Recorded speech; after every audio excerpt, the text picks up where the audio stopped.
김포시 남단에 위치한 감정 사지구. 2,500세대 규모 아파트와 공원이 함께 들어설 계획입니다. 부동산 개발업자들은 대략 2천억 원대 수익이 날 수 있다고 보고 있습니다. 지난 2006년 지구 단위 계획이 고시된 이후 민간 시행사까지 선정됐는데 13년 만에 돌연 시행사가 바뀌었습니다. 김포시가 감정 사지구를 민관 합동으로 개발한다며 새로운 시행사인 GK개발을 선정해달라고 시장이 시의원 설득에 나섰기 때문입니다.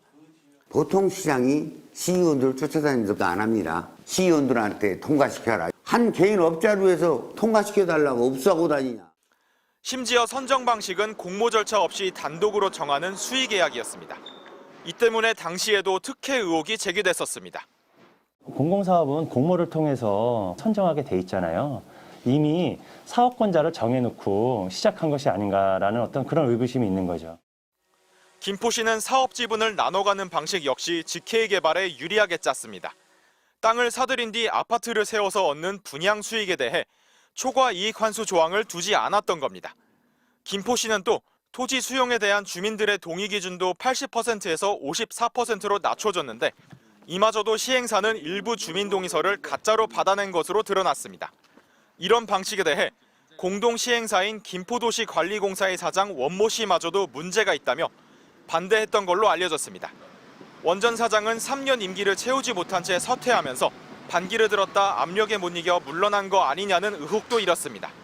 결국 감사원이 실태감사를 벌여 정하영 전 시장 등을 수사해달라고 지난해 검찰에 요청했습니다. 그러나 정하영 전 김포시장은 개발 사업이 계속 지연돼 시행사를 바꾼 것이라며 사업을 빨리 진행하도록 시의회를 설득하는 것도 시장의 책무라는 주장을 굽히지 않고 있습니다. 도시공사 사장에 대해선 조직 통솔력과 태도 문제도 있었다며 자신의 임기 전 진행됐던 도시개발 사업 과정 실패로 책임을 지고 나간 것이라고 주장했습니다. MBC 뉴스 변윤재입니다. 감사원에서 특혜 의혹을 넘겨받은 검찰은 정하영 전 김포시장이 특혜를 준 배경을 캤습니다. 그런데 수사 과정에서 민간업체 대표 선모 씨의 동업자가 로비 정황을 폭로하고 나섰습니다. 로비를 해야 되는데 이게 좀 안 되는 거 아니냐. 그래서 내가 이거 하려면 제대로 해야 되는데 어떻게 할 거냐. 이런 식으로 얘기도 했었고. 동업자는 전직 김포시 공무원 출신으로 시청과 업체를 잇는 사실상 로비 창구였습니다. 많은 걸 바란다고 그러더라고요. 큰 거를 바란다고 그러더라고요. 시장이? 네. 뇌물 출처는 허위 용역을 통해 만든 자금인 것으로 파악됐습니다. GK개발의 선 대표는 동업자가 만든 DHS 파트너스의 토지 수용 용역을 발주했습니다. 하지만 해당 회사는 서류상으로만 존재하는 이른바 페이퍼 컴퍼니로 실제 용역 일을 맡지 않았고 용역 대금은 그대로 현금화됐습니다. 개발업체가 빼돌린 돈은 2020년 1월부터 1년여 동안 22억 원에 달했습니다. 검찰은 이렇게 마련된 비자금이 정하영 전 시장 최측근인 이모 전 김포시 정책보좌관에게 뇌물로 전달된 단서를 확보한 것으로 전해졌습니다.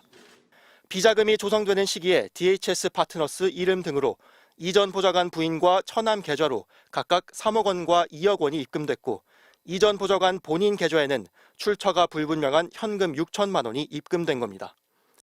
정하영 전 시장은 MBC와의 통화에서 이 전 보좌관 뇌물 수수 얘기는 최근 경찰에서 처음 들었고 당시 알았더라면 당연히 조치했을 것이라며 자신과 무관한 일이라고 주장했습니다.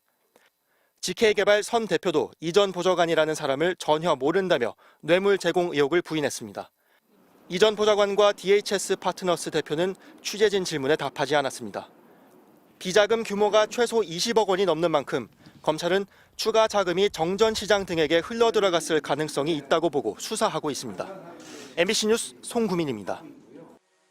김포 감정지구 개발을 추진한 민간업체 GK개발이 조성한 비자금은 22억 원에 달하는 걸로 추정됩니다. 로비를 위해 현금을 빼돌려둔 걸로 보이는데 여기에 추가로 비자금을 마련한 정황이 드러났습니다. 지난 2021년 선 대표는 자신이 소유한 용역회사의 직원을 불러 심부름을 시킵니다. 도박용 칩을 주면서 강원랜드로가 현금으로 바꿔오게 한 겁니다. 환전 금액은 5억 원, 돈의 출처를 감추기 위한 자금 세탁이 의심됩니다. 또 앞서 2019년 11월에 선 대표는 동업자에게 로비 자금이 부족하다며 돈을 빌려줄 사람을 찾아달라고 부탁했습니다. 동업자를 통해 연결된 분양대행사 대표는 선 대표에게 3억 원을 빌려줬는데 2억 원은 법인이, 1억 원은 자신이 가져갔습니다. 1억은 법인 통장으로 들어갔고 정금으로는 한테 5천 갔고 그다음에 와이프한테 통장으로 5천 갔다. 그건 개인으로 들어가면 안 될 돈이지. 자금 융통에 나선 시기는 김포도시관리공사의 출자 동의안이 김포시의회에서 부결된 뒤 재상정을 앞둔 때였습니다. 이 무렵 선 대표는 시장의 최측근인 전 김포시 정책보좌관도 집무실에서 만난 것으로 알려졌습니다. 선 대표로부터 수억 원을 받고 로비를 도와준 의혹을 받는 인물입니다. 하지만 선 대표는 취재진에게 이 사람을 전혀 모른다고 밝혔습니다. 만났었죠. 그때 만나서 도와주겠다고 하더라고요. 그리고 나서 일이 순조롭게 풀렸죠. 결국 2019년 11월 민관 합동 개발에 반대했던 일부 시의원은 이후 입장을 바꿨고 이듬해 1월 시의회는 출자 동의안을 통과시켰습니다. 로비 자금이 이모 전 보좌관에게 전달됐다는 관련자 진술이 있는 만큼 검찰은 더불어민주당 소속 정하영 전 김포시장과 당시 시의원들에게도 자금이 흘러갔는지 수사하고 있습니다. 이에 대해 정 전 시장은 자신의 SNS에 특혜 의혹을 재차 부인하면서 마지막까지 성실한 자세로 수사에 임하겠다는 입장을 밝혔습니다. MBC 뉴스 송구민입니다.